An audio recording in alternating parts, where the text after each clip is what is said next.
equation, or the I equation. Yeah. And like I'm confused on the difference between the variable that means infectivity and basic reproductive numbers. All right. So the question was in the SIR model. Yeah. What is the difference? And we have three terms that we learned about in the SIR model. One was infectivity. One was virulence.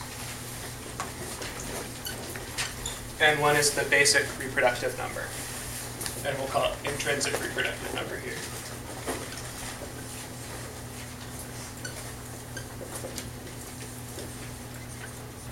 So, here we have our three categories. We have our susceptibles, we have our infecteds, and we have our recovered or removed.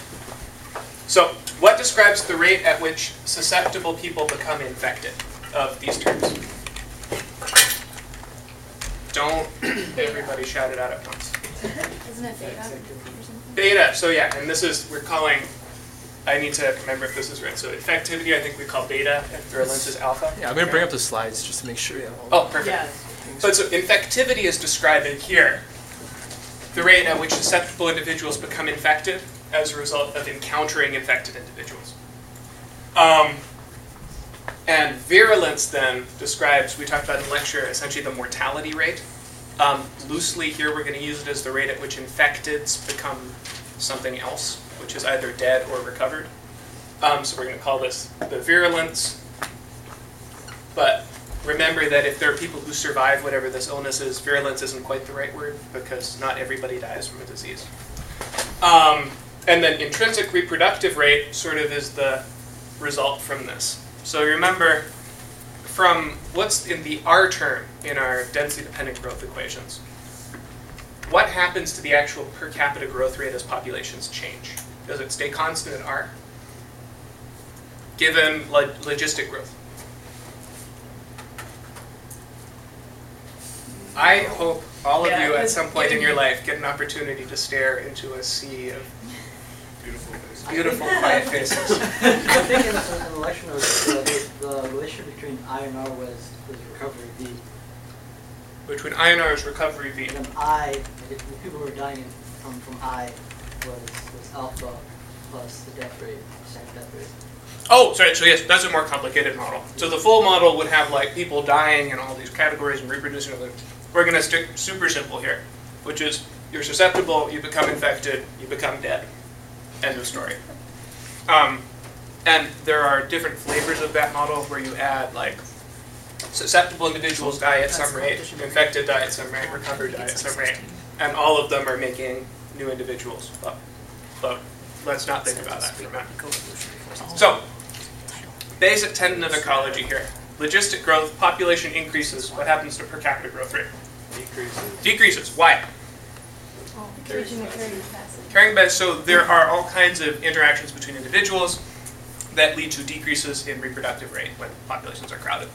In diseases, let's imagine every susceptible person, or every infected person rather, gets 4 new people sick in a completely uninfected population. So you drop one sick person into a completely naive population, it's called, and they on average get 4 people sick over the course of their infection.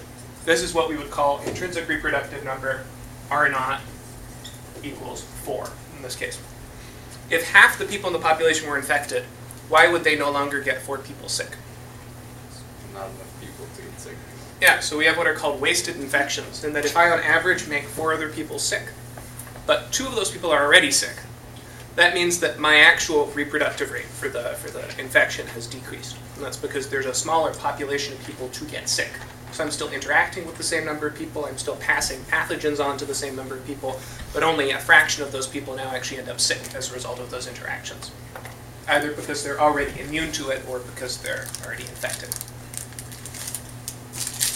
So that's our 3 categories here. Infectivity is how quickly you make people sick on a per capita basis. And actually, so this is where I'm going for. Infectivity is per capita infection rate. Virulence is per capita recovery or death rate. What makes this different from this, our intrinsic reproductive number for the disease versus the infectivity? It's subtle, but it does matter here. So this is actually taking into account both of these quantities. Infectivity is just saying how quickly do I get other people sick. So essentially, how many people per year will I get sick if I'm sick with mono, something that sticks around for a while. So how many people on average will I get sick per year in a naive population? This asks how many people will I get sick over the course of my infection. And that's because my infection lasts more than a year, perhaps. Or let's do flu. This would be how many people do I get sick per day versus how many people do I get sick over the course of my flu bout. And these matter because even if I have a super high infectivity rate, I infect 10 million people per day. If I'm only sick for 12 seconds, I don't get a whole lot of people sick as a result of it. And so this number here accounts for both how quickly I infect other people and how quickly I recover from the disease. And does anyone remember what's the magic number for R naught if a disease is going to spread through a population? It's like greater than 1. Greater than 1. Why? Because then the population is over this threshold number, or Well, amount of people that. So this is saying, how many people do I get sick over the course of my infection? If I get more than one person sick over the course of my infection, that means when I'm better, 2 other people are sick. So this is going to spread. If I get less than one person sick, that means on average I'm not replaced. So I get healthy and I don't get another person sick, which means the disease doesn't spread through the population. Greater than 1 it will spread, less than 1 it won't.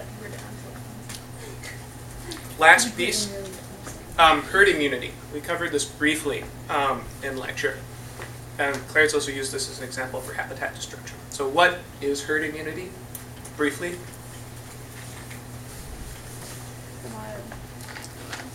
Isn't that the idea that you don't need to vaccinate the whole population, you have to vaccinate part of it? Exactly. So when you think about it this way, let's imagine that there's actually now a new category. There's some fraction of susceptibles that I make immediately immune to the disease. That means now I have wasted infections, not just because other people, so I encounter 4 people, normally I'd make 4 of them sick. Some of them are infected, so I don't make them sick. Some of them are now immune, so I don't make them sick. And the interesting part is we don't have to reduce R naught to 0 to prevent a pandemic, right? We just have to reduce it to less than 1. And so the concept behind herd immunity, and I don't think we're going to have to go through the math on it, is that if a sufficient fraction of the population is resistant, so you vaccinate a third of your population, that could be enough to drop the rate at which new infections take place to below 1 per person.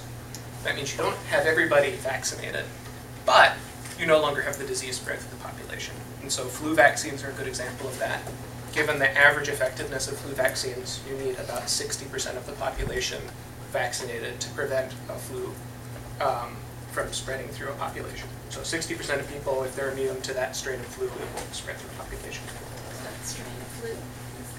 Hmm? To that strain of flu. To that strain of flu.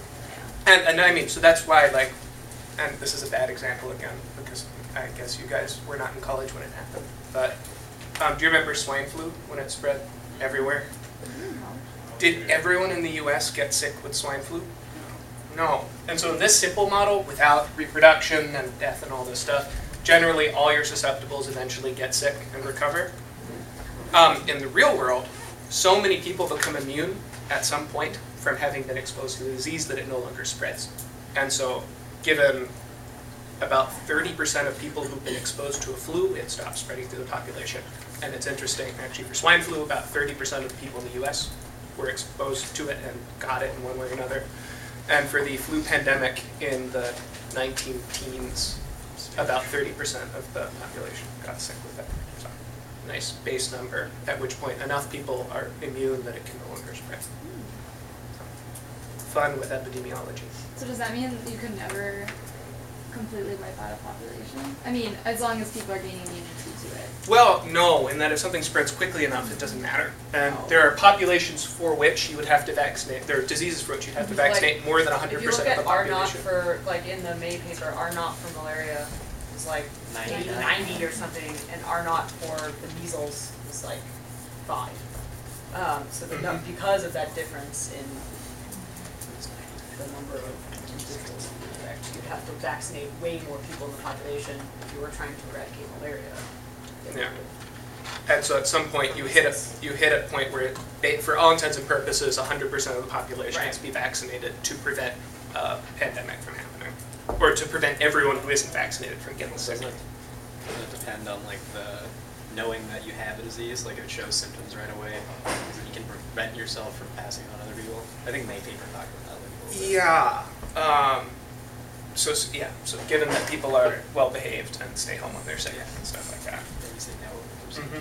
Yeah, and so we have this whole other world of more context-specific models that would take into account where populations are, who intermingles with whom, all that kind of stuff. And that's level 2 of these models.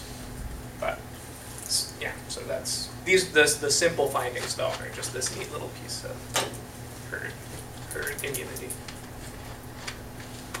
All right, so did that answer the question? Is that good? Huh? All right, next. We're going to start cold calling in a minute too, which is sort of awkward for a review session. So.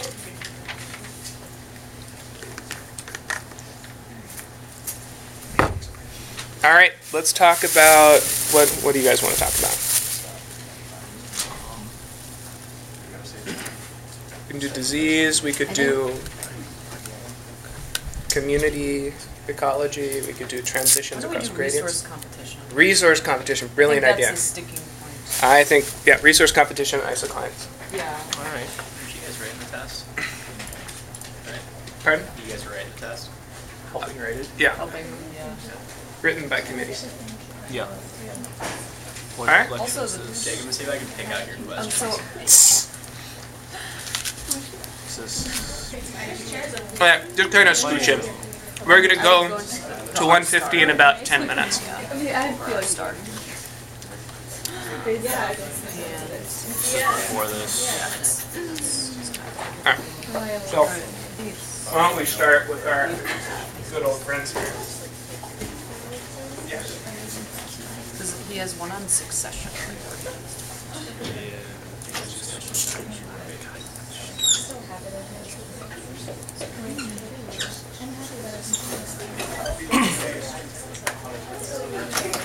The one, so this is fine. It's like, should really complicated yeah. Then he throws in crazier stuff. The next one. Is the next one. Yeah, that. I think people would.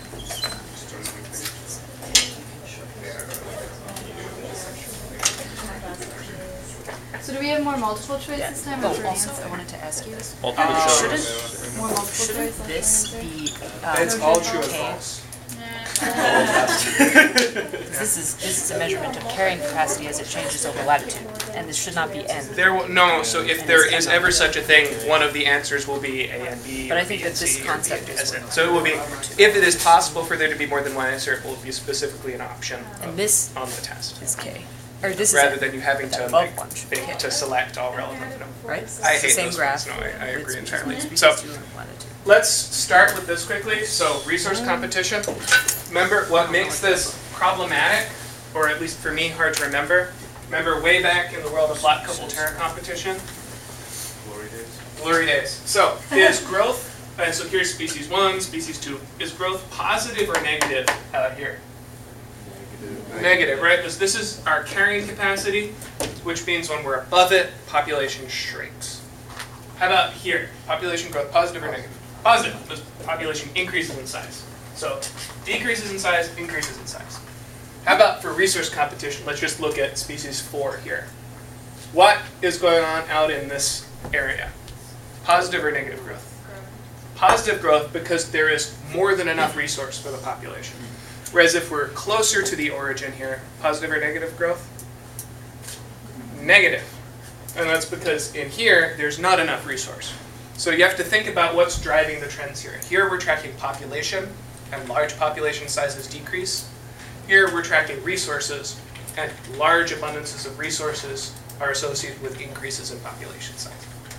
So backwards figures here, you should just, anytime you see one of these, like go to your happy place and think, are we thinking about populations or resources? So the basic question here, let's imagine all 4 of these species were competing. Who would be left at equilibrium? That's 1 or 2. That's fine. So all of these. That's What would happen to resources through time? all decrease. We get to here. What happens when it gets here? Three drops. Keep going. All right. How about when we're here? Where's it go? They're neat. Well. So all these species are here. Yeah. Rates of Right? So species 4 is still growing in population size, right? So it's still consuming resource, still consuming resource. Eventually we get to here. So at this point it has consumed as much resource as it can. And if it were to consume more resources, population size would start to shrink because it's no longer able to persist on such a small amount of resource. And so the thing that makes this a little bit hard to think about is we're not actually drawing population sizes here, right? You have to intuit what's going on in the background. And so because increasingly large populations are going to use resources faster, as soon as we get to 0 growth, it also means we're not changing the rate at which we use resources anymore. So we get to 0 growth, we no longer change how much resource is being used. Positive growth, we increase how much resource is being used, therefore resource concentrations drop. So this is sort of circuitous, but just try to remember what species are doing in response to resources and how resources should respond to that. And if you look, I mean, a parallel would be this graph where you've got growth rates of different species and different R star values for per capita growth rate versus R star. So if you look at this resource level right here, at this resource level, all of these 5 species are existing. But as you move this resource level down, first species 5 is going to drop out, then species 4 is going to drop out, and then species 3 is going to drop out. And if you look at a graph of population size over time, you see that sure enough, species 5 is the first to drop out, then 4 drops out, 3 drops out, as the resource level, I think, which is right here, as the resource level decreases, which is how you get zonation patterns and succession in zonation that he went over, is because as resources decline, different plants with different R star values. Precisely. So with that in mind, what happens when we get down to this resource level? Which species are left in the system? Just S4, right? Everybody else doesn't have enough resources to persist. They're like the guys on the tail end of the graph here.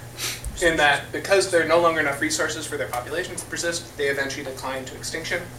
And our species 4 is the only one to persist. All right. How about if we only had species 1 and species 2 present? So, no species 4, no species 3. Who would win? Depends on. Wonderful. All right. So remember, the last gremlin in the equation here is that we have something called a supply point. If you were thinking about this, you'd say, well, imagine there's just a certain amount of resource out in the world. There's 5 tons of nitrogen, and species use that at some rate. If it wasn't resupplied, species would just use it all up at some point, and everything would die. And it would be a cold, dark, loveless world. So, we have something called the supply point, which describes the rate at which resources are being supplied to the environment. And the relevant thing to think about is it's how much resource would be out there if no species were consuming it. And so, if we had a supply point here, for example, which would persist if we just had species 1 and species 2? So, no species 1. So, who would persist if our supply point was down here? Species 1. Nothing. Neither. Right? We're right here. And there's not enough resource, so even, let's say we put it right here. There is not enough resource 1 for species 2, and there's not enough resource 2 for species 1. So neither of the species are able to persist. So remember, think about that. At this supply point, we have that much resource 2, we have that much resource 1, and because species 1 needs at least that much resource 2, it can't persist. And because species 2 needs at least that much resource 1, it can't persist. So even though there is enough resource 1 for species 1 and enough resource 2 for species 2, neither population is able to persist because they need both resources. The way to think about it, if you had plenty of water but no food, you'd do okay for a while, but you could not persist at equilibrium. And similarly, in this case, these species require 2 resources to persist, and just having enough of one of them isn't enough. Okay. And so let's do 3 other supply points. So here we have supply point 1, supply point 2, and supply point 3. Which species would persist at supply point 1? Species 1, right? Because it does have enough of both of its resources, species 2 doesn't. How about at supply point 2? 2 would persist because species 1 does not have enough resources, species 2 does. How about at supply point 3? Both. And so if you were to actually solve out the differential equations for this, which you don't have to know how to do for the test, you could actually derive a space in here which describes where a supply point can sit to get coexistence. And the reason I'm pointing this out is that it's not completely intuitive at which point you would switch from one species winning to the other winning. You can derive it, don't worry about it for this class. In general, if you have a supply point that lies inside of both of the isoclines, most of the time you're going to get coexistence with a little bit of wiggle room on either side. And if you're curious about where that wiggle room lies, you should come to office hours and we can derive the stability for you. But the reason this is a little bit weird is we're looking at a 4-dimensional system, which is 2 species and 2 resources, and we're drawing it in 2 dimensions. And you just necessarily have to lose some information when you're turning 4 dimensions into 2. So that's one of the gremlins that comes out here. And one thing that helped me was look at those 2 graphs of population size, the N1 versus N2 and R1 versus R2. One way in which they are similar is that they both have isoclines which represent relative abundances. So in the bottom graph, it's a relative abundance of resources, and the definition of that isocline is 2 different combinations of resource amounts at which that species is exhibiting 0 growth. And the same definition is for the graph of population sizes. On that isocline, it's a relative abundance of species 1 and species 2, so 3 of species 1, 5 of species 2, whatever, at which your target species, species 1 for example, exhibits 0 growth. So in that way, they are interpretable in a similar way, but you do look at your axes when you're looking at the test to make sure you're thinking, oh, this is a combination of resources, or is this an abundance of species? Mm-hmm. Woo!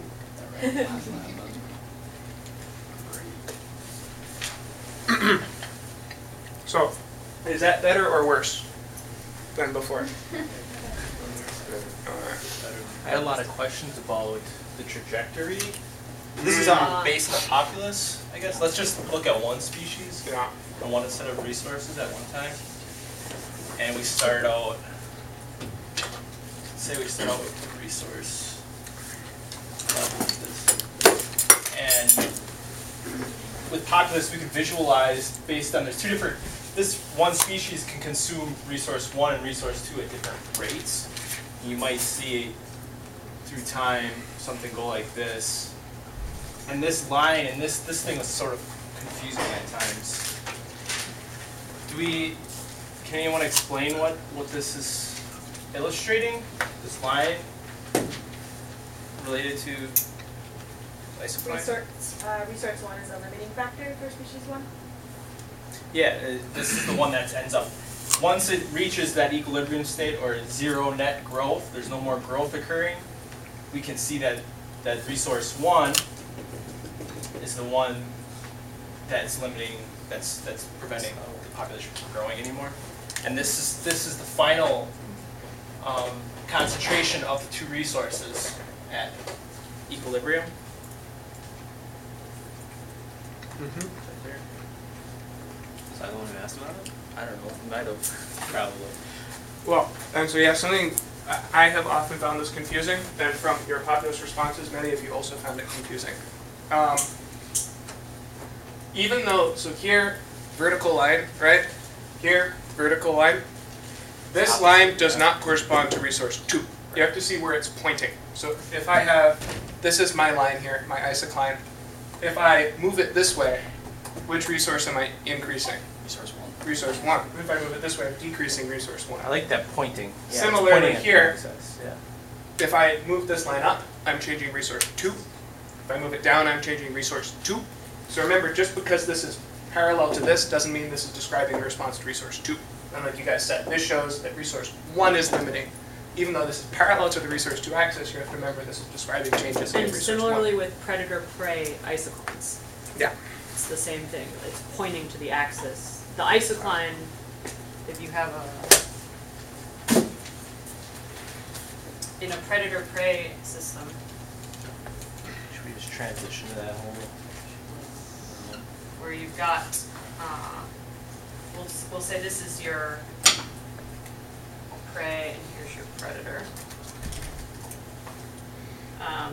The isocline that this one, oh actually is it the opposite? Right? Because it is the concentration. Oh, you're going to make me get dyslexic here. Yeah, no, I'm Yeah. getting dyslexic. Yeah, so let's construct this as a mental test here. Yeah. So let's imagine no density dependence here, just prey eat predators. Predators eat prey. Predators eat prey. So as prey increase in number, whose growth rate changes? More prey, no density dependence, so who changes? Predators. So as we're moving back and forth on the prey axis, we change predator growth. And now, how about as we change predator abundance, that influences prey. So as we move up and down on the predator axis, we influence prey growth. So, there we go. But I don't want to. No, I mean. Okay. Okay. So we've got the prey. So then let's figure out what happens in.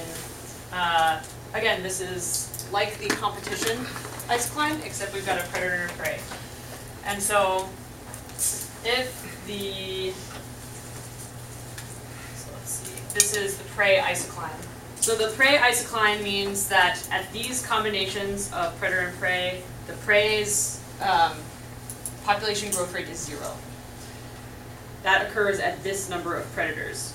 So if there are fewer than that number of predators, is the prey going to increase or decrease? Increase. So it's going to occur at anywhere below this red line. If then the predator population size is above this, is the prey going to increase or decrease? And then we're going to look at the same thing with the predator. This is the density of the prey at which the predator exhibits 0 population growth. And so if there's less of that predator, or sorry, there's less of the prey, what's going to happen to the predator? It's going to decrease. Wait, am I doing this right? Yeah. Yeah, we're good. We're happy. Yes. And then, if there's more of the prey, predators may increase. Yeah, we actually used this Oh, for I'm tenured sorry. faculty to test for senility. That's the- Actually, what I did was put the arrows in the wrong direction. I'm sorry. Hmm? So I put Well, just the wrong color. Just the wrong color. Yeah, Yeah. I put them in the wrong color. I apologize. Just one more time. Sorry. Okay. More predators means a decrease in the prey, which is along this axis. Yeah. So a decrease in prey is going to look like this. And an increase in prey is going to look like this. So then with the predators, anytime, right, this is the amount of prey that the predator needs to exhibit 0 growth. Anything above that, and the predators will decline. Right. Sorry. Yeah. Anything above that, the predators will.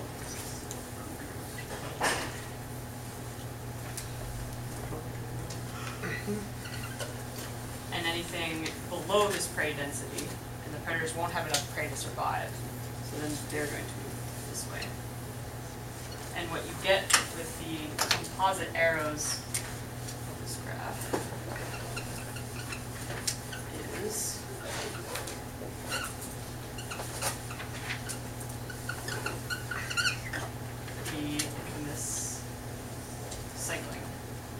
Boom.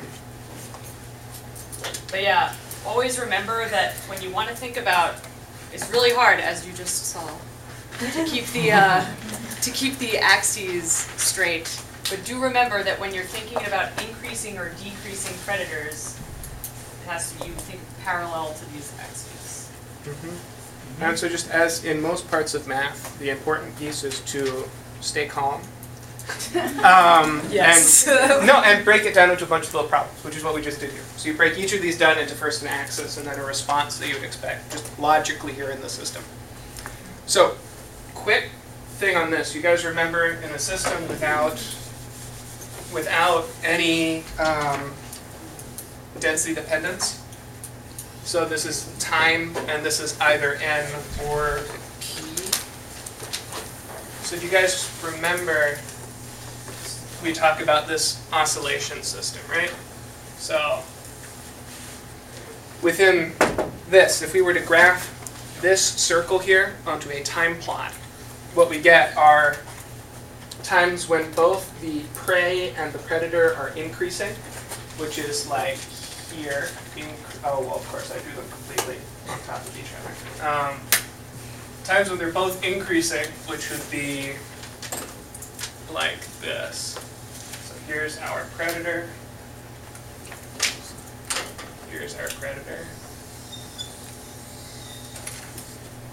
So some time periods where both the predator and the prey are increasing, but they're going to fall out of oscillation with each other as well. So both are increasing sometimes, both are decreasing sometimes, but there are also times where the predator is increasing in population and the prey is decreasing, and times where the prey is increasing in population and the predator is decreasing. And you get a system that looks like this. Does anybody know whether we call this stable? So you set a system here and it sits in this circle forever. It's stable, sort of. The thing that's interesting about this model, and this is why we move on to the density-dependent model later, is that if I were to move this system out anywhere, so I bring the population sizes down, I bring them up, it will stay in a circle. But if I move the populations to here, it will circle here. If I move it out here, it will circle here. If I move it here, it will circle here. So this is called neutrally stable. You guys remember our example for neutral stability was like my lunch cube is neutrally stable with respect to the floor in that it will sit there, but if I give it a kick, it'll sit somewhere else. So similarly, this is a system where if you move around the pieces of it, it will stay wherever you moved it, but it doesn't ever return to a single point. So it's not like... So it's not like on Populous, when you clicked run to steady state. Yeah. You remember it gave you like in another system it would give you a fixed number of resources at which both species are existing, or a fixed number of population size at which both species are coexisting. Then here it would just keep cycling forever. So there's no one relative abundance, a combination of abundances at which those two are going to exhibit 0. Boom. That makes sense? And so if we actually had a density-dependent system here, so prey responded both to predators, but also were density dependent in that large populations of prey led to slower prey per capita growth rates, what would happen to the system?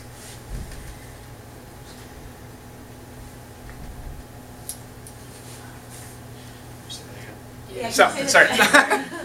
Let's imagine that rather than simply having... Do the D and DT. Yeah, dNdt. So rather than having dNdt times 1 over n, right now we're saying equals r minus sp. We're going to add another term, which is minus, so this is s1. We're going to say minus s2n.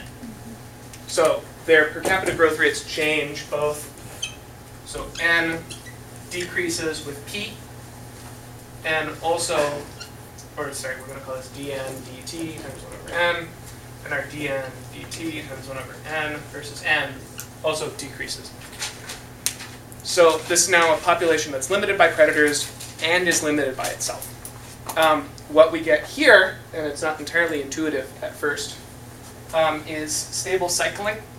So here is predator, here's prey, and you start it off at some point, and it will actually spiral in to a central stable spot where the two isoclines cross. And if you were to draw it out here, you get what's called damped oscillation, in that the n versus t plot sort of goes like this. And except the predator can converge to its own, so you might get something like that. So at some point you actually do get some stable, single stable point for this system. In that first equation, is it S1 and S2? Pardon? Should it be S1 and S2? Oh, you should pay so little attention to the subscripts on my ends. I'm going to be super random about what I label as is one. it that S is the same, it's for different? These would be different values. So if you think about it intuitively, Wait, so I'm super confused by what it you mean. depends on, so if you're thinking of, here, maybe this would, so it's gonna be SN and SP. Oh, Would be the best- brilliant. the Yeah, best why way don't you do to that? fix it. So this is SN and this is S. That's just the way Yeah. Well, so this is SP, yeah. Okay, The so effect just of different species, the effect of the predator on N, which is the prey. And this is the effect of the prey on itself. That's So oh, S that's N what I N wanted. and S T N. Or S12 and S2. I wasn't sure if are the all one the and the same. two Right, corresponded right, to a right. different species No, or not. it's whenever you have two different species. Yeah. Yeah, and it's never entirely clear whether S11 is supposed to be, or S12 is effective 1 on 2 or 2 on 1. We won't Right. test you on Don't- that. yeah, We'll make don't it very worry about it. clear We'll what make- direction these are in. Yes, thank you. No, folks in my sections know that I'm very happy to change parameters Folks in 6 my or 7 sections times. hate me for erasing my isocline arrows every time I do that, because I'm always like, no, I did it wrong again. Yeah. Jake's a pretty stable TA. Damn us. Yeah. All right. So, are we happy with predator prey? What more tidbits would we like to know about these systems?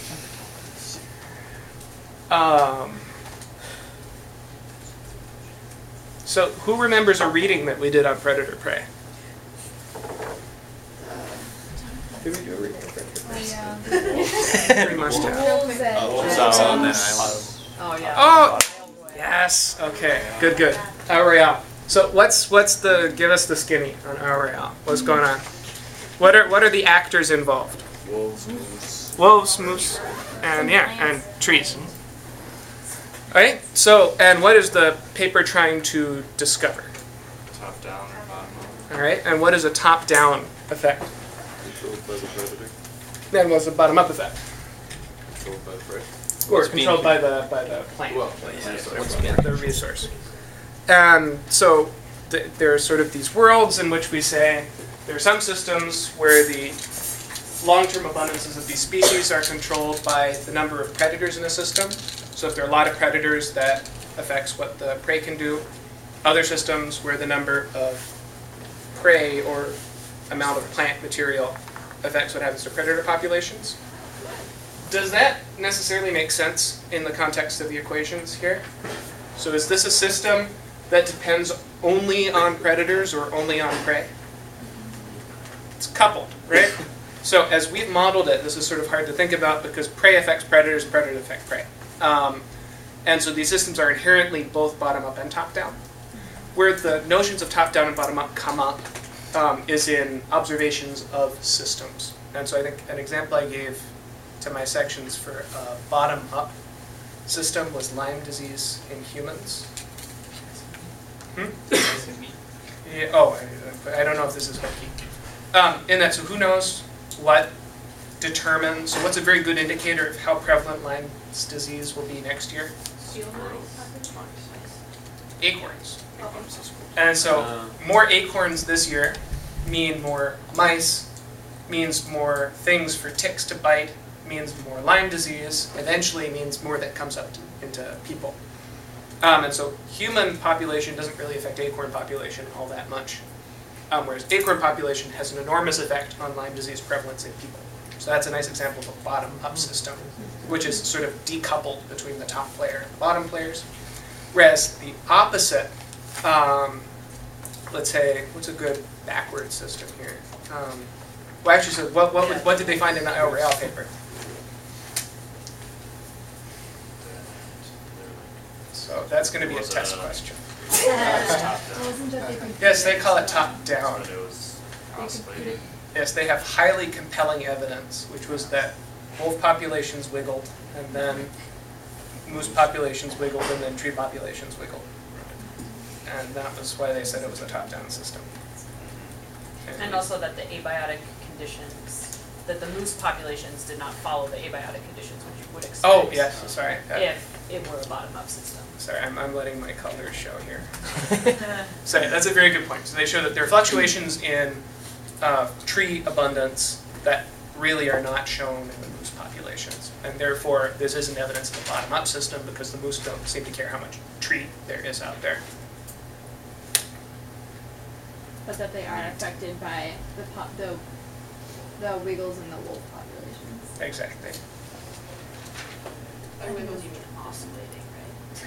Well, yeah, so I mean I guess I'm using wiggles here because if you look at the real plots, they're not oscillating so much as like jiggling up here for a while and then collapsing for a while and then coming back up again. So there's And, like, wiggles at each of those. Our royale has like anywhere from 30 wolves to 8 wolves on it, so it's kind of jumpy. It's wiggly. It's wiggly. So like you're saying that like the wolves wiggle first and then That's what they say. That This is not terminology necessarily works. Right, a primary rigorous wiggle is- analysis of the system, but it is circumspect evidence. And we expect you guys to do much better than that for your term project.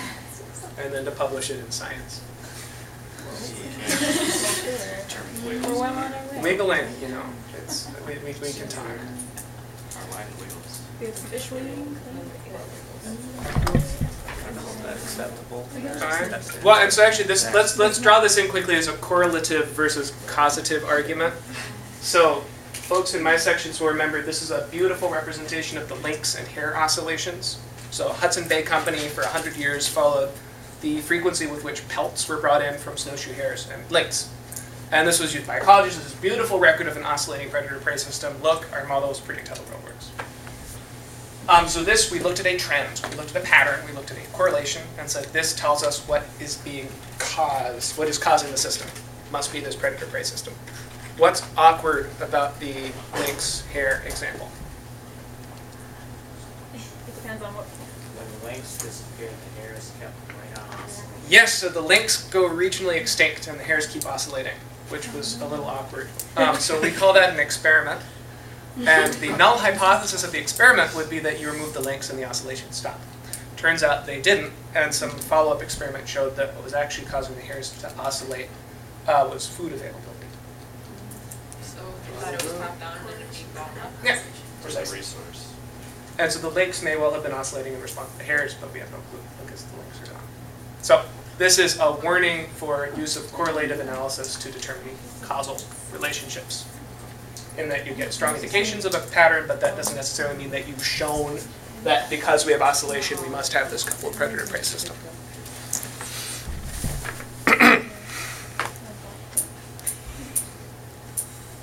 You know, there are a lot more of you guys than there are of us. So we can keep coming up with questions, but you have so many wonderful brains that could be delving into the mysteries of ecology right now. Can we talk about mutualism? Yeah. Yeah. Who wants to talk about mutualism? I'll talk about mutualism. Reinforce. That's your bag, man. Yes, I start. So let's do this usual thing here. So I wonder which of these work. So we're gonna call you dn1 dt times 1 over n. And here we're going to 1 over n1. And here we're going to look at the population size of species 2. And here we're going to look at dn2 dt times 1 over n2 versus species 1 abundance. So in competition, how do we expect these to look? Do you guys remember the dance that Clarence did for us? The like. This one. So, what is competition? Is competition They're both going down. both going down, right? And that's They may or because may not cross, right? right? So species 1 hurts species 2, species 2 hurts species 1. What is mutualism in that case? So just a quick comment, the may or may not cross is on the relative abundances of populations of N1 and N2. And if you look on these graphs, you've got a per capita Oh, yeah. and then a population size. So it's, Oh, that's a really good, I'm glad you brought that up because a lot, no, but that's a real thing. Look at your axes. Right, Yeah, right. that's Because a very, you're absolutely right that in that when you graph both of the comparing- null clines, Right. of the isoclines of those two species, there are regions where they coexist, and if they're parallel, one competitively excludes the other, etc. But just note the axes that's not, yeah. that's what my answer would have been. I don't understand what you mean, and to keep talking. Wait. Maybe yeah, you can draw that. Okay, Because so here's N1 versus N2. N2, oh geez, okay, we're gonna. Completely different. Right, exactly. Okay, N1, N2. Is anyone here red-green colorblind? I don't want to like single anyone out here, but we only have red and green markers. Okay, N1, N2. So let's imagine here's one isocline, here's the other isocline.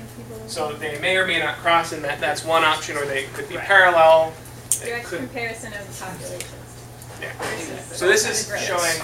This is describing growth rates on a population phase plane. This is describing growth rates on a growth rate versus population, as opposed to population versus population. And technically what we're doing with these isoclines is we have a third dimension, which is our growth rate. And we're just only drawing where it is 0 and nowhere else. You can think about it if you had a 3D graph. This is the slice of the graph at which growth rate is 0. Okay. And we just see that piece of it. I'm sorry, yeah. When When you get to the think about when it you get to the in 4-dimensional three-dimensional. graph, it gets a little bit harder. Okay, so back to our mutualism. What happens? They both, they go in the positive. I help you, you help me. We're super happy.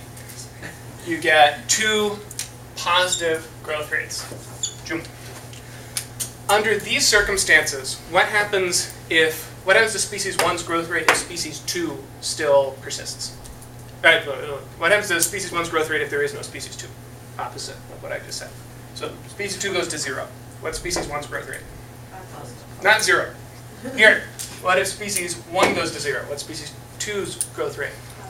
Positive. So if we were to draw this out in N1 versus N2 space, what we have is so let's draw it like this.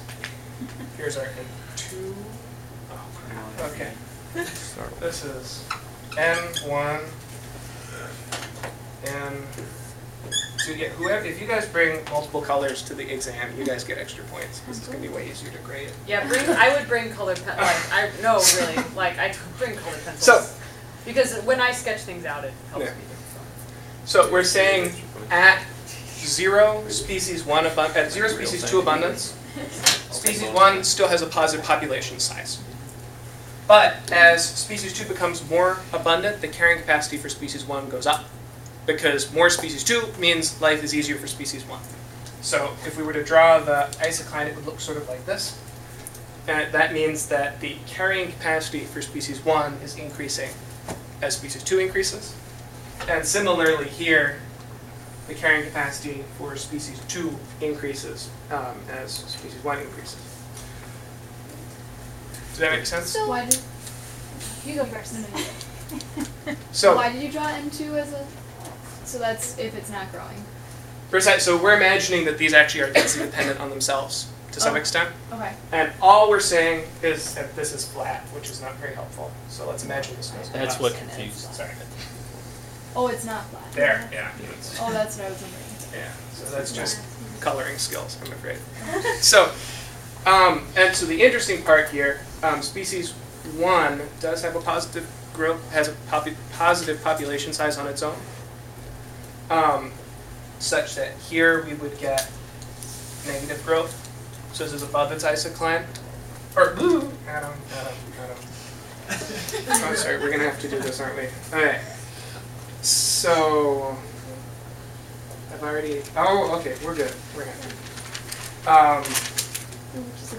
This is going to be obligate mutualism, which we're going to get back to in a minute.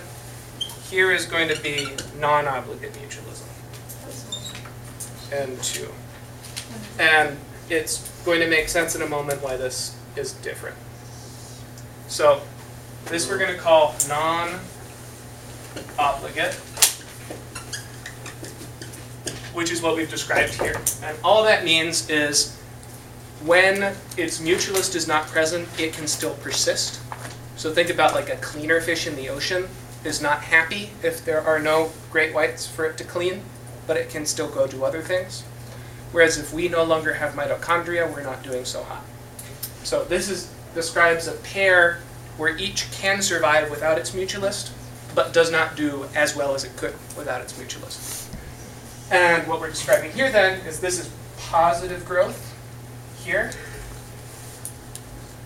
and this is positive growth, and this is negative growth. Where do we get negative growth? Oh, atom. Positive, positive, positive, positive, negative, negative. And we get negative, negative, positive, positive. Right. Which brings us to a stable point here. In that there is in fact a stable point for non-obligate mutualism. Where this becomes problematic is when we try to describe obligate mutualism. And all we're doing here is taking this isocline and transforming it like this. And so this means that when species 2 is absent, species 1 can no longer persist. And here, when species, let's draw it like this. When species 1 is absent, species 2 can no longer persist. So this is saying can't live without the other anymore. I have to run. Yes, at which point we get this. The part that is odd here is here we get positive growth and here we get positive growth. Here we get positive growth, negative growth, negative growth. I am completely hashing this up. So are we gonna, do you know what on earth I'm doing wrong? Yeah, I do think. Good, then please fix it. No, You can tell this is a good, Do you have these backwards? Because here we're at a point with a population that's N1, and there's 0. I'm gonna pull up, okay, you guys have made me do it. Pull up my, so this is actually a nice repetition. Last year I so completely messed this part up that we took it off the exam and I sent out a study sheet. So I'm gonna pull up my study sheet. Okay, because can I start over? Yeah, please do, just kill it. There we go. Okay, mutualism notes.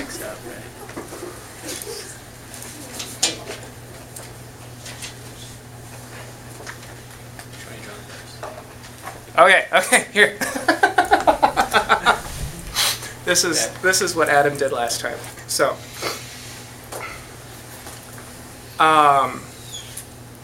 so this would be our non-obligate mutualism versus obligate mutualism. So let's start with the non-obligate, and here we have all the little figures drawn for us.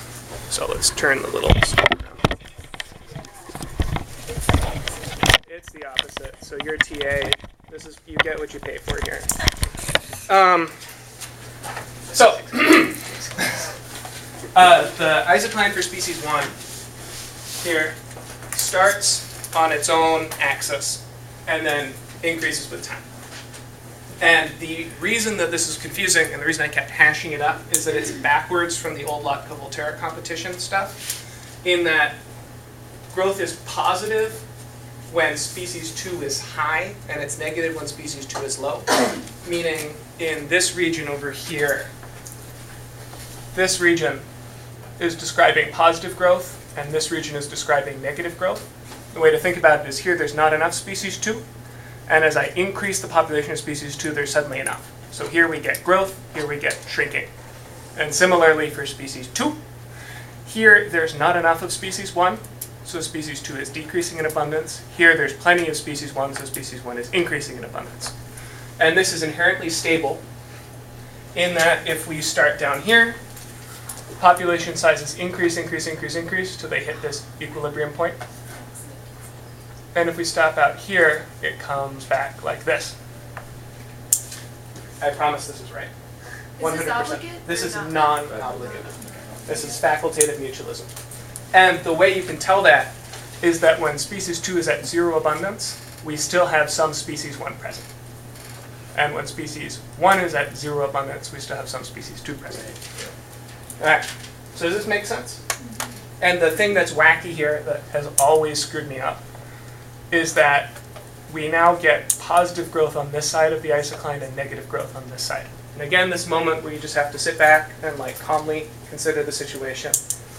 And you ask, for species 1, which is a mutualist, am I growing faster when there's less species 2 or more species 2? In this case, I grow faster when there's more species 2.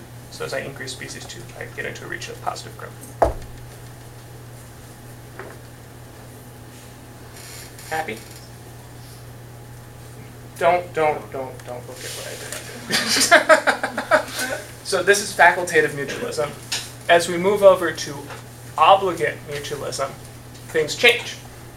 And that's because when there is 0 species 2 present, there's also 0 species 1 present. So our isocline is all the way out here. So actually we're saying that we need at least that much species 2 to have any species 1. And similarly, we need at least that much species 1 to have any species 2 at all. And so again, for the species 1 isocline, right here, when there is not enough species 2, growth is negative. When there's enough species 2, growth is positive. And on this side, when there is not enough species 1, growth is negative. When there is enough species 1, growth is positive. So does anyone see something that is problematic with this picture?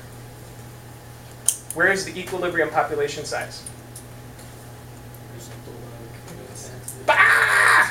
All right, so we start a population size out here, and it grows off into infinity. Singularity. Yeah, so this is in fact super exponential growth. You get a system where I make more of you, you make more of me, I make more of you, you make more of me, and at some point the entire world is full of you and me. And that's pretty awful.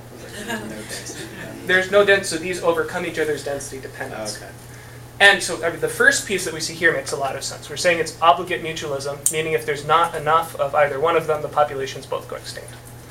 But this weird thing that says it goes off into infinite population sizes, does that mean that we have to throw out this model? Useless. Trash. No. What did we talk about in lecture as this being indicative of? It's a subtle point, but yeah. The combined species have new properties. Exactly. So you combine these two species together, and they now have a property which is not described by either of these species in isolation.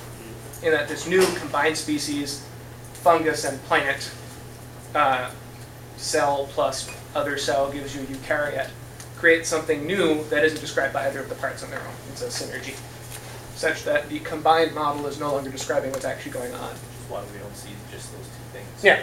And so somewhere out here, something else takes over that creates a new limiting system.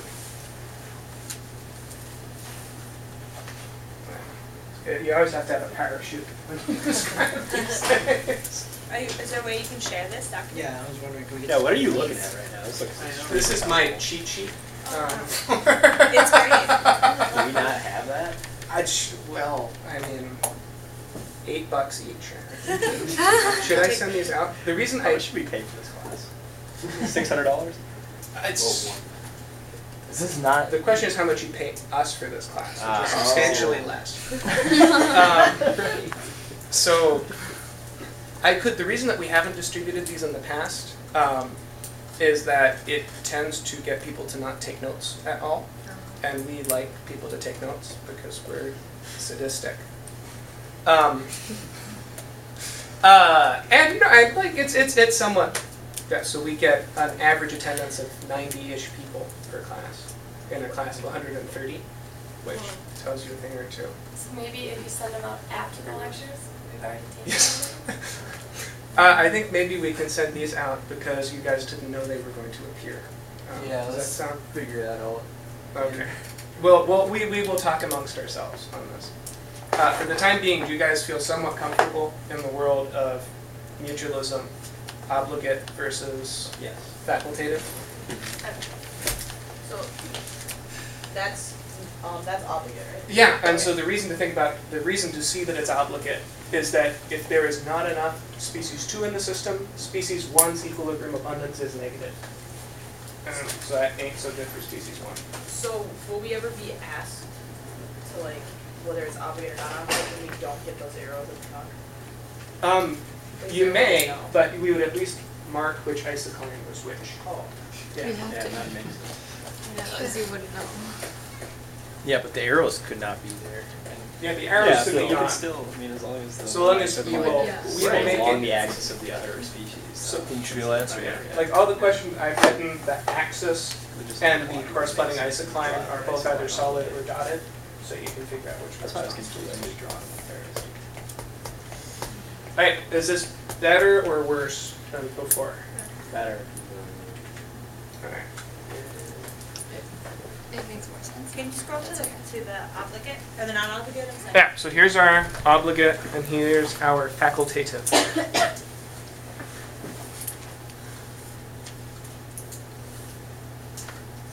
So, and the K1 old and K2 old is just describing, before mutualism evolved, what the carrying capacities might have been for these species before mutualism came into being.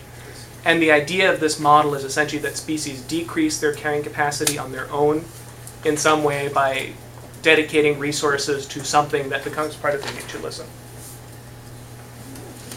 So like the proto-mitochondria reduced its own fitness to some extent in isolation in order to become better suited to living inside of cells. That's interesting.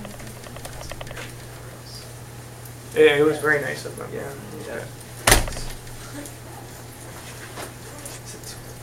Alright, is it? You typed all that out? Oh, it's 1:30. We got so much time. Oodles of time. You typed all those up? I typed all of these up. So this is because I did precisely what I did in the review session this time, which was to just completely mess up the lecture. So let's see what else we got here. Here's our predator prey. Yeah, right? This is me and PowerPoint. So here's what I was talking about. In order to have a stable kind of mutualism, at some point you need the isoclines to wrap back down, so that you get this stable point at which the population is no longer growing out into infinity. So that's obligate mutualism, just kind of stretch out more. Yeah, there's obligate, and we're saying something has happened. Something out here. happened. Well, what's like a like a practical second example singular? of that? We don't have that No, that is- equation to just do Yeah. this every time. That's the thing. Exactly. Yeah, So this from is the- what happens when we don't. From the simple linear system, we can't extrapolate when that should happen. But an example is humans with our mitochondria. Or let's say humans and wheat. I like humans and wheat as an example. So humans spread across the world a lot more than we might have otherwise because we had all kinds of nice crops that we could grow everywhere. We increased the abundance of crops. We increased the abundance of people. At some point, we ran out of something else, which might have been land on which to grow wheat, for example. So this is a new carrying capacity for wheat. The size of terrestrial area on Earth never had anything to do with wheat population sizes until we bred it such that it could grow just about anywhere. And at that point, all of a sudden, there's a new limit, which had nothing to do with the system before, which has sort of appeared in this new coupled system. And we didn't have any way to predict what that limit would have been before the two species came together. Yeah, brilliant, wonderful. So is this like two singularities then? Two singularities, pardon? Okay, so Well, don't look at this, because Clarence sort of wanted us to shy away from this picture here, because this is how people tend to explain away the singularity. His point is that it's more important that the equations are telling us we don't have enough information about the system than it is to try to figure out precisely where they're crossing. And so this is a singularity. Here there is no longer a singularity because it doesn't go off into an infinite population size.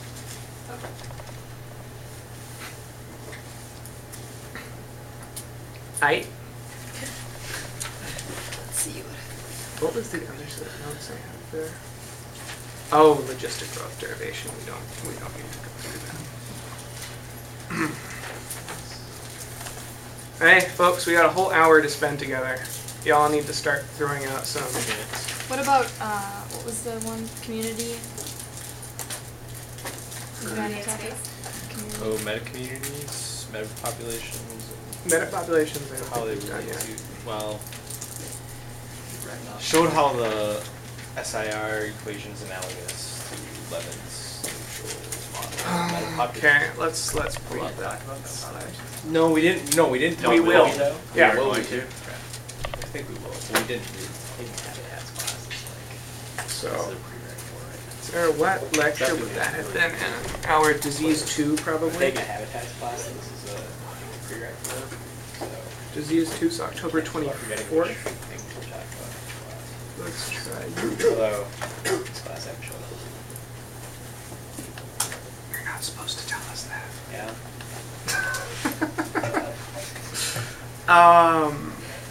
We're gonna do October 24th. Seems like a likely candidate.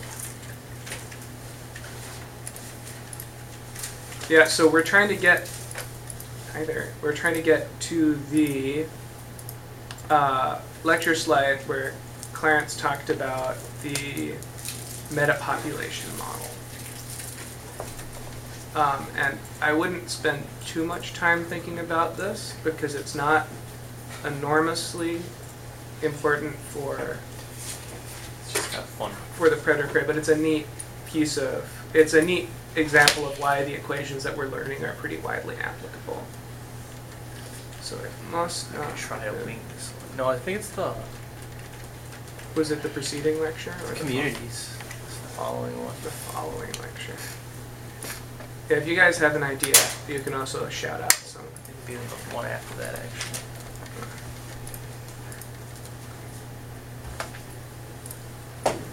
Oh, aha. There we are, yeah. So we will be covering this ad nauseum later. But so we go from here to here. Okay. But we don't actually we haven't talked about, yeah, I'm just trying to think what we should really need to know for this. Well, so I suppose the conservative answer is we could go over this if you wanted to. This is not going to be a remarkably helpful concept for passing the test on Thursday. Skip it around. No, we can skip it. What I would know, Just focus on like the SRIs. Yeah, so what should we... brought this neutral model up. Scroll down.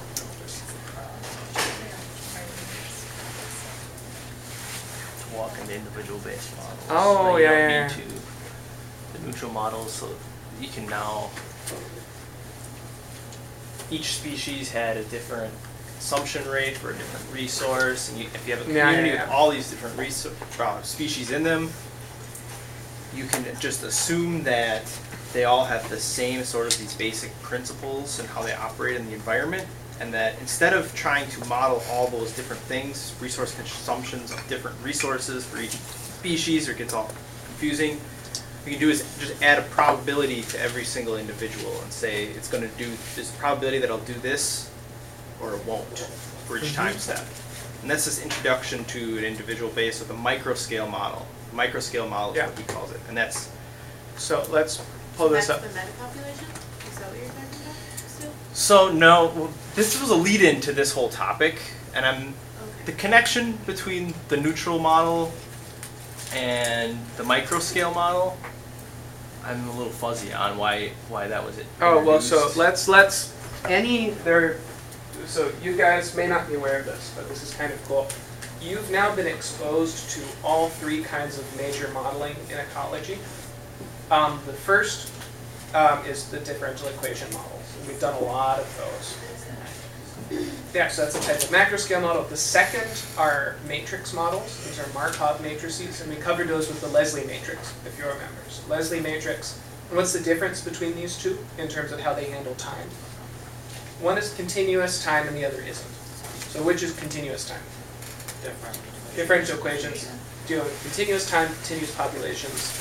Markov models deal in discrete time, in that you multiply something by a matrix, and that is a time step. The third option is something that Clarence is calling either equation-free modeling or microscale modeling. It's called, other people call it an individual-based model. And the way to think about it is, let's say you're trying to model how gases react to temperature. One way you can do this is with the perfect gas law, right? PV equals nRT. So this means that pressure is directly proportional to other attributes of gases, like temperature or volume. However, you could also go ahead and make a model where you explicitly look at each particle of air, give each particle properties like a speed and a velocity, and tell it how it responds when it knocks into another particle. So when particles collide, they undergo elastic collision and go their separate ways. You can build a model like that, and from that model, you can derive the perfect gas law. And so essentially by building interactions among species, you can often get the same answer that you would have gotten from a high-order differential equation model, something like that. The reason that we went into individual-based modeling for the neutral framework is that it's actually very hard to solve these models analytically. They involve something called a multinomial distribution. So, binomial distribution is like you flip a coin and you get heads or tails. A multinomial distribution is you flip a coin and you can get heads or tails or blue or green or orange, or it's like rolling a dice where there's a different probability for each of the numbers on the dice set. So I don't know, like some wonky Fixed Dungeons dice and or Dragons dice. Pardon? Wouldn't it have to be fixed too? If there's Fixed? a different proportion of landing on each. There's a different probability of each phase. So that wouldn't be like a dice though, because there's Right, still so it'd be one like a sense weighted probability. dice, exactly. weighted dice, Something yeah. weird is going on in it. But you have multiple options, multiple different probabilities. And that turns out to be insanely hard to do analytically. So in fact, this is one of the few pieces of math that is new. Somebody derived finally a way to analytically deal with multinomial models in a neutral framework something like 8 years ago. And this is pretty exciting for a field where most of our math is at least 300 years old. So not easy to do.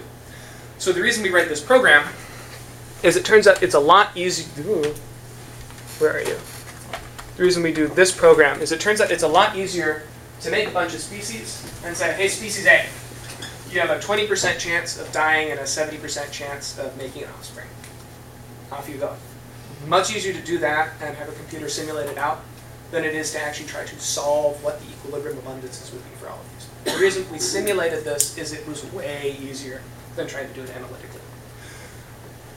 And so the piece that's cool here is that this is talking about, let's actually do this transition quickly. I think this part does matter. So this was our SIR model, right? And we're talking, the thing that Clarence has done that's a little bit magical is we've gone from talking about I, which is the number of infected individuals, to P, which is the fraction of infected individuals. So see, we just took I over N and redefined that as P. That's the only difference we did. So are we comfortable with that?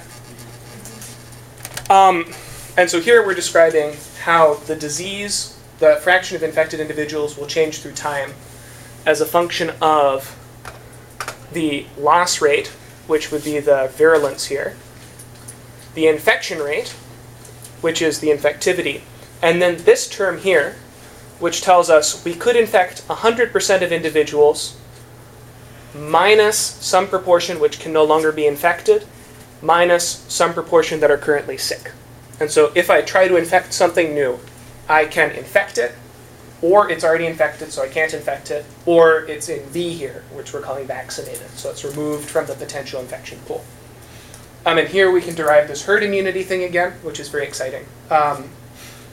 So we can show that at a non-100% vaccination rate, we can still stop a disease from spreading through a population. The thing that may very well be on the test is that this is entirely identical to species dynamics that aren't diseases. And so here we're saying, imagine we have some plant that's spreading through the world, and the plant population dies at some rate and colonizes new sites at some rate. And as it's sending out seeds into the world, it can either colonize a new site, or it can land in a site that's been destroyed. It's like a parking lot. Seed lands there, it doesn't grow. It's like the site has been vaccinated against plants. Or it can land in a site that already has planted, so it won't grow. So same ideas here, same equations even, but very different concepts. And does anyone remember, Clarence brought this up as a very subtle point.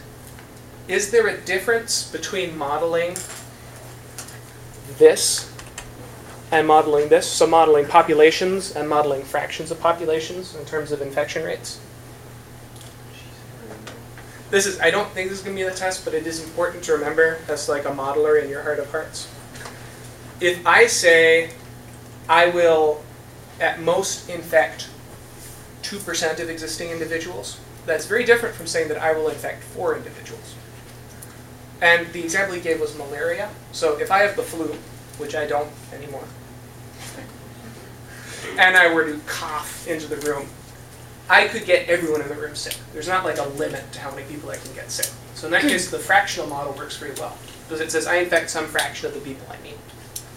The individual model here, so the one that focuses on number of infections, is useful because it says, actually, I can only infect 4 new people per year. No matter how many people I encounter, I can only infect 4. And that would be like malaria. A mosquito can only feed so many times. Even if a room is full of people, it's not going to bite all of them. And he pointed out that's also generally a more acceptable model for sexually transmitted diseases, because it's not as though you walk into a room and everyone suddenly gets the disease. And it works for a lot of other things, so things that require direct contact rather than things that are spread by the air. Limited by the vector. Limited by vector, exactly. So subtle point that came up in lecture that is important to remember for your own models. And that you should think, is this a fractional thing? Does this process affect some fraction of all interactions, or is there really a cap on how many interactions can take place per time step? We can do this exact same thing now with this individual-based model. And all we're doing here is, rather than considering a single species, we're considering lots of different species which have some probability of mortality and some probability of getting into a site. So just like we had in this model, where we have a single species that can die, that can colonize a new site, or that can land in an existing site and therefore have a wasted propagation. Here we're modeling the system of lots of different species that can either land in an open site, or land in a taken site, or die. And the reason we simulate this rather than solve some set of equations for it is that we're not dealing with one species here. Here we're dealing with hundreds of species. So all of a sudden the math gets exceedingly complicated, and we break it down into a simulation instead. And you obviously don't need to know how to do this, but you do need to know under what circumstances you might use each kind of modeling framework. And that was actually a question that a lot of folks had trouble with in the last midterm, which was whether it was appropriate to use a matrix transition model or a differential equation model to describe bison population dynamics. And so let's talk about that quickly. I have a bison herd. What does a Leslie matrix let me do that a differential equation model doesn't let me, that a logistic growth model doesn't let me do? What is sort of the thing that that Leslie matrix has in it? What are the rows and columns? Age classes. Well, so different types within a species, exactly. So Leslie matrix has age classes, and that can say there are some bison which can reproduce and some that can't. Old bison and very young bison don't make babies, intermediate bison do. That doesn't make its way into logistic model. Logistic model, as soon as something appears, it starts making babies immediately. And so that's why in the case of the bison herd, it's a lot more appropriate to use a Leslie matrix for short periods of time.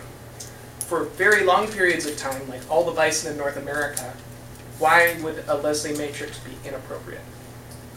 It assumes density independence. Yeah, so it's exponential growth. So if we actually tried to track how many bison there would be, this would be like Darwin's model of the elephants. There would be an infinite number of bison, more or less, after a very small number of time steps.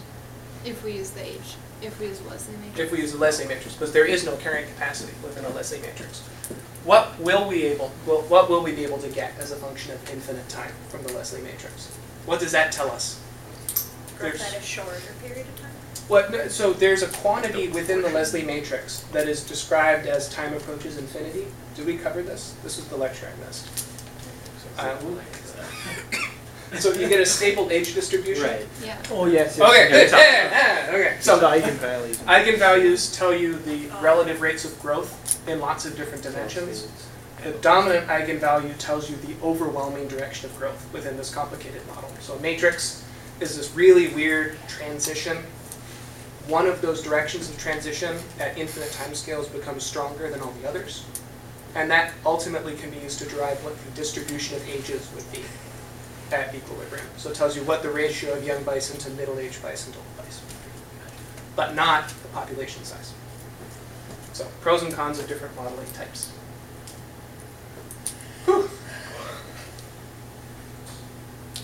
So we can keep, I mean, again, modeling, really exciting. But for, I mean, you guys should think very hard for the next half hour about specific topics in lecture that you'd like covered right now.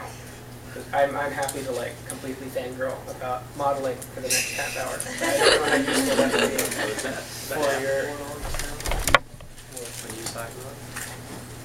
Pardon? Was that applicable? That was certainly applicable. In that we had a question on that in the last midterm, and it will likely be a question of this midterm again. I think micro scale, macro scale models, how they differ, how they Okay. Is less than nature be a micro scale model? So microscale model specifically describes lots of actual explicit individuals. And so the Leslie matrix doesn't quite do that because it's still talking about populations. Yeah. Yeah. So microscale model really is only individual-based model. I am modeling some number of individuals who are doing stuff. And so it's I'm modeling molecules of air rather than properties of the gas. And you called a macro scale model like a higher order model? That's a or great, something? don't think about doing that.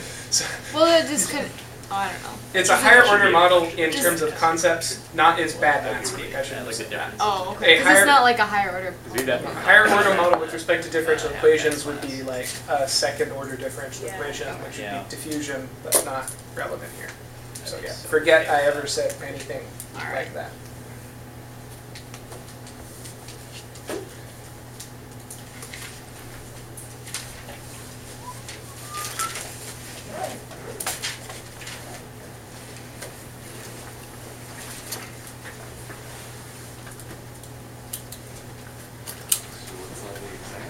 Yeah. Why don't we could start listening to like some top 40 songs. Have you guys heard the new cover of Cups? We could play that right now. It's pretty nice. I like it. Hey Adam, Yes, ma'am. community and space, was that kind of what you were touching on with the microscale model? Not, so actually community in space is totally a macro scale model. So remember the picture Clarence kept showing? Which was like patches of plants. So you had like one patch here, this was the little pothole, and another patch out here, and another patch here, and these are all different species. So here's species 1, species 2, species 3, species 4, or the picture he had with like the little red flower, the white flower thing. Garden, yeah. Does this mean that species 4 totally can't live in the patch where species 1 lives? Does this like suggest radical differences in their resource requirements? Who thinks yes? Who thinks no? So this is, let's normal tiny itty bitty scale. You can actually get a distribution like this. Let's just think of 2 species. So here is some gradient. Let's call it like temperature, for example. And so let's say this is nice, happy equator, and this is freezing cold, awful Arctic. And you have some species of plant that lives across this gradient.